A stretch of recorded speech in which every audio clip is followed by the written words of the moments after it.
On va appeler TI l'instant ou le moment où l'on atteint l'étape I. Et nous avons 6 étapes dans ce projet, numérotées 1, 2, 3, 4, 5, 6. L'étape 1 est le début du projet et l'étape 6, la fin du projet. De sorte que la variable T6 correspond à la durée du projet. Et puisqu'on cherche la durée minimale du projet, qui est la longueur du chemin critique, et c'est-à-dire la longueur du plus long chemin dans ce réseau, le problème d'optimisation consiste donc à minimiser la variable T6. Pour minimiser la durée du projet, il faut minimiser T6. Il faut maintenant écrire pour chaque tâche la contrainte associée. Une contrainte qui impose que l'écart de temps entre le début et la fin d'une tâche doit être au moins égal à la durée de cette tâche. Et donc si on prend la tâche A, T3 moins T1 doit être supérieur ou égal à 7. N'est-ce pas? Puisque T1 est le début du projet, T3 l'instant où l'on atteint l'étape 3, or la tâche A commence à T1 et finit en T3, et donc l'écart T3 moins T1 doit au moins être égal à la durée de 7 jours de la tâche A. Alors pour la tâche B, on a T2 moins T1 supérieur ou égal à 4, puisque la tâche B dure 4 jours. Pour la tâche C, on a T3 moins T2 supérieur ou égal à 4, puisque la tâche C dure 4 jours. Pour la tâche D, on a T4 moins T3 supérieur ou égal à 5 jours. Pour la tâche E, on a T6 moins T4 supérieur ou égal à 8. Pour la tâche F, on a T4 moins T2 supérieur ou égal à 6. Pour la tâche G, on a T5 moins T2 supérieur ou égal à 4, 4 étant la durée de la tâche G. Pour la tâche H, on a T6 moins T5 supérieur ou égal à 6. Et comme les variables de décision TI sont des moments, sont des instants, sont des durées, des variables temporelles, il faut imposer des contraintes de non-négativité, c'est-à-dire il faut que ces variables soient toutes supérieures ou égales à 0. Voilà le programme linéaire qui va nous permettre de calculer la durée du projet, la durée du chemin critique de ce réseau PERT. Nous avons défini les variables de décision T1, T2, T3, T4, T5, T6. Tout juste en bas, nous y inscrivons les coefficients de ces variables dans la fonction objectif. Il s'agit d'un problème d'optimisation, plus précisément un problème de minimisation, et on cherche à minimiser la durée du projet, et c'est-à-dire la variable T6. Et cela veut dire tous les coefficients des variables TI sont nuls à l'exception de la variable T6. Donc on a 0, 0, 0, 1. Et initialement, ces variables prennent la valeur nulle. Le solveur va se charger de déterminer quelles sont les valeurs appropriées qui minimisent l'objectif économique. Nous allons mettre 0, 0, 0, 0, 0, 0. Alors je vais donner un nom à l'ensemble des cellules qui correspondent aux valeurs des variables de décision. Donc, en faisant un clic droit de la souris, ça dit juste en bas, Define Name. Je donne un nom quelconque, disons Olivier. Okay. Et la cellule qui correspond à l'objectif, la fonction qu'on veut minimiser, s'écrit la somme des produits des coefficients des variables de décision, virgule, avec les valeurs de ces variables, donc que j'ai appelé Olivier. D'accord? Il faut définir la matrice des coefficients des contraintes du programme linéaire. D'après les équations, nous savons que pour la tâche A, l'équation s'écrit T3 moins T1. On a donc moins 1 pour T1 et 1 pour T3. L'expression du membre de gauche de cette inéquation s'écrit la somme des produits des valeurs des variables, j'ai appelé Olivier. Vous voyez que les cellules qui correspondent à ces variables sont sélectionnées, avec les coefficients des contraintes qui correspondent à la tâche A, n'est-ce pas? Donc ce sont les cellules B8 à G8. Je ferme la parenthèse, puis j'appuie sur Entrée. Alors puisque les valeurs des variables sont nulles, cette combinaison linéaire est aussi nulle. On voudrait que cette expression soit supérieure ou égale, selon l'inéquation qui définit la tâche A, les 7 jours. Alors, je vais propager la formule pour la tâche A jusqu'à la tâche H. Et les durées des tâches B, C, D, E, F, G, H sont respectivement 4, 4, 5, 8, 6, 4, 6. Ça, ce sont les durées des tâches. Ça, c'est le signe de l'inéquation. Ici, on a le membre de gauche de l'inéquation. Et puis ici, le membre de droite. Donc, je pourrais appeler ici membre de droite. Ici, membre de gauche de l'inéquation. Alors, pour la tâche B, on a T2 moins T1 qui est supérieur ou égal à 4. On a moins 1 pour T1. On a 1 pour T2. Pour la tâche C, on a moins 1 pour T2 et 1 pour T3. Pour la tâche D, on a moins 1 et 1. Pour la tâche E, on a moins 1 pour T4 et 1 pour T6. Pour la tâche F, on a moins 1 pour T2 et 1 pour T4. Pour la tâche G, on a moins 1 pour T2 et 1 pour T5. Et pour la tâche H, on a moins 1 pour T5 et 1 pour T6. Et il faut maintenant convoquer le solveur Excel pour trouver la solution de ce programme linéaire. On va dans Data et on a ici Solver. La fonction à optimiser est définie dans la cellule H4. Il faut donc sélectionner cette cellule. Il s'agit d'un problème de minimisation. On va donc choisir l'option Min. By changing variable cells, on va choisir les cellules qu'il faut varier. Donc, ce sont les valeurs des variables. Et dans les contraintes, nous allons cliquer sur Add pour ajouter ces contraintes. Nous avons un seul type de contraintes. Ce sont des contraintes de type supérieur ou égal. On peut donc choisir en un coup les cellules qui définissent les termes de gauche des inéquations de ces contraintes. Et puis changer le signe en supérieur ou égal. Et dans Constraint, on va choisir les membres de droite de ces inéquations. Et puisqu'il n'y a plus de contraintes, on va cliquer sur OK. Make on constraint variables non-negative, qui signifie qu'Excel prend en charge la non-négativité des variables. On va choisir l'option Simplex et je clique sur Solve pour résoudre. OK. Alors voici la solution. Quelle est la durée du chemin critique? Elle est de 21 jours.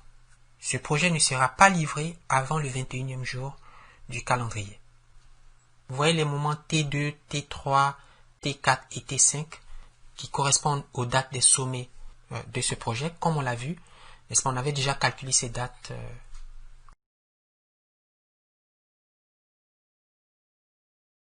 Nous voulons maintenant proposer un programme linéaire qui trouve le chemin critique du réseau PERT.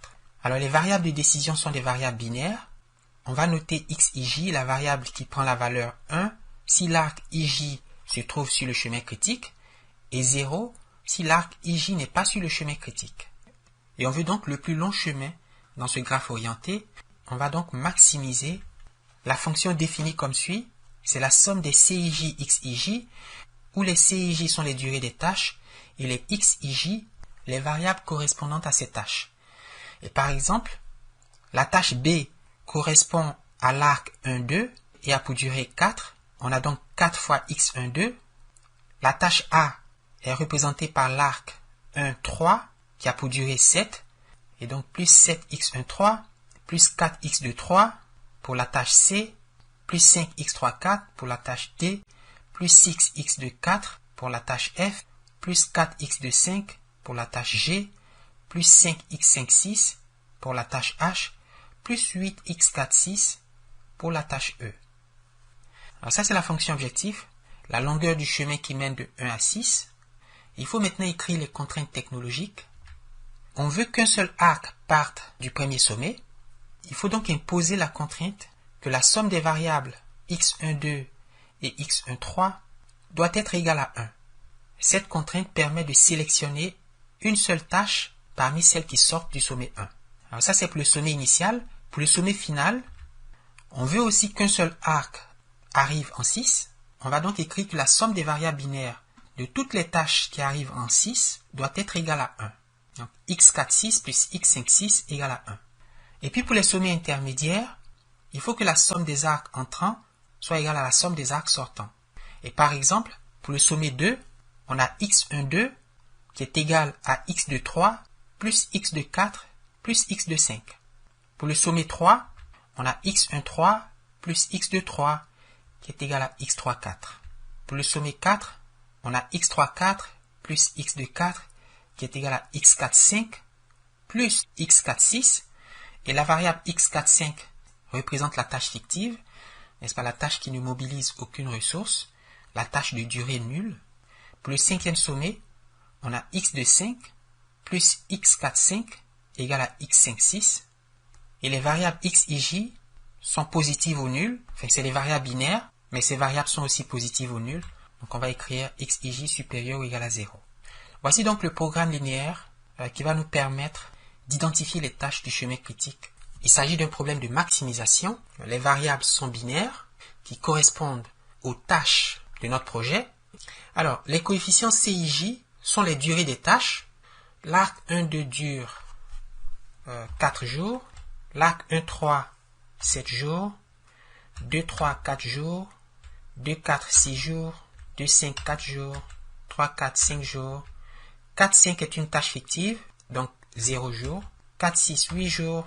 Et 5,6, 6 jours. On initialise toutes les variables à 0. 0, 0, 0. 0, 0. Et je vais donner un nom à ces cellules. Define name. Je vais l'appeler Radia. Du nom d'une amie.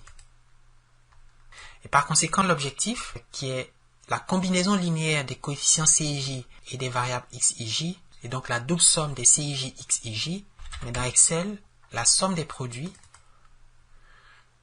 donc des coefficients c et j, virgule, puis des radia. Alors les coefficients de la matrice des contraintes.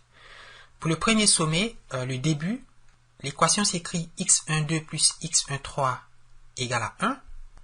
Et par conséquent, on aura 1 pour x12, 1 pour x13, et tous les autres coefficients sont nuls. Ceci est égal à 1, et l'expression qui traduit le membre de gauche de cette équation s'écrit la somme des produits des valeurs des variables, donc de radia, avec les coefficients de la matrice des contraintes pour le premier sommet. Je ferme la parenthèse. Je vais propager cette formule. Alors, je sais que la deuxième équation pour le sommet final a son membre de gauche égal à 1, et puis tous les autres membres de gauche sont égaux à 0. Donc j'ai 0, 0, 0, 0. Alors, pour le sommet final, on a x4, 6 plus x5, 6 égale à 1. Pour le sommet 2, sommet intermédiaire, on a x12 moins x de 3, donc moins 1, moins x de 4, moins x de 5 égale à 0. Pour le sommet 3, on a x13 plus x de 3 moins x3 4 égale à 0. Pour le sommet 4, on a x de 4 plus x3 4 moins x4 5 moins x4 6 égale 0. Et pour le cinquième sommet, on a x de 5 plus x4 5 moins x5 6 égale 0. Pour le résoudre, on va dans Data, Solver. Alors l'objectif se trouve dans la cellule K6. Donc je sélectionne cette cellule. Il s'agit d'un problème de maximisation, donc je garde l'option Max. Nous allons demander au solver de faire varier les valeurs des cellules de B7 à J7. Ça. Et puis les contraintes. Alors, je clique sur Add. Alors, il y a un seul type de contraintes. Ce sont des contraintes de type égal. Donc je sélectionne les membres de gauche des équations de ces contraintes. Je change le signe en égal. Et puis je sélectionne les membres de droite. Et puisqu'il n'y a plus de contraintes, je clique sur OK. Les contraintes de non-négativité sont prises en compte. Je vais changer l'algorithme en simplex et demander la résolution de ce problème. Donc Solve. OK. Le solveur a trouvé une solution. Le chemin critique est formé par les arcs 1, 2, 2, 3, 3, 4 et 4, 6. 1, 2, 2, 3, 3, 4 et 4, 6. C'est le chemin BCDE. Et on voit que la durée de ce chemin est de 21 journées. Alors, nous avons représenté le graphe perte pour ce projet. Trouver le chemin critique, c'est trouver le plus long chemin du graphe orienté. Et pour soumettre ce problème à Excel, il faut bien sûr définir le système d'équations du programme linéaire continu. Et c'est ce que nous allons faire. Alors, pour gagner du temps, j'ai inscrit les variables, les coefficients de la fonction objectif et la matrice des coefficients des contraintes techniques du programme linéaire, de sorte qu'il ne nous reste plus qu'à convoquer le solveur. Vous avez à la 6e ligne les coefficients CIJ, qui sont les durées des tâches, les tâches elles-mêmes étant représentées par les arcs IJ. Vous avez 1, 2, 1, 3, 2, 4, 2, 5, 3, 4, etc. Leurs valeurs sont initialisées à 0 et vous avez la matrice des coefficients. Alors, dans Solver, l'objectif se trouve dans la cellule M6.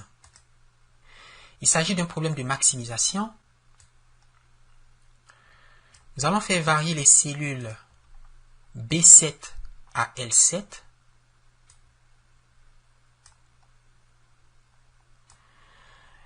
Nous allons ajouter les contraintes.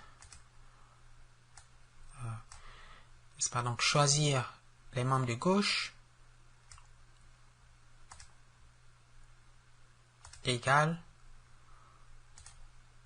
puis choisir les membres de droite, OK, et choisir l'algorithme du simplex pour résoudre ce programme. OK. La durée du plus long chemin est de 70 jours. Et ce chemin est composé des arcs 1, 3, 3, 4, 4, 6 et 6, 7. 1, 3, 3, 4, 4, 6 et 6, 7. Alors c'est le chemin BEIK. Il ne reste plus qu'à veiller aux tâches de ce chemin critique, car nous savons que ces tâches n'ont pas de marge et que tout retard accusé sur l'une de ces tâches affecte nécessairement la date finale de livraison du produit fini.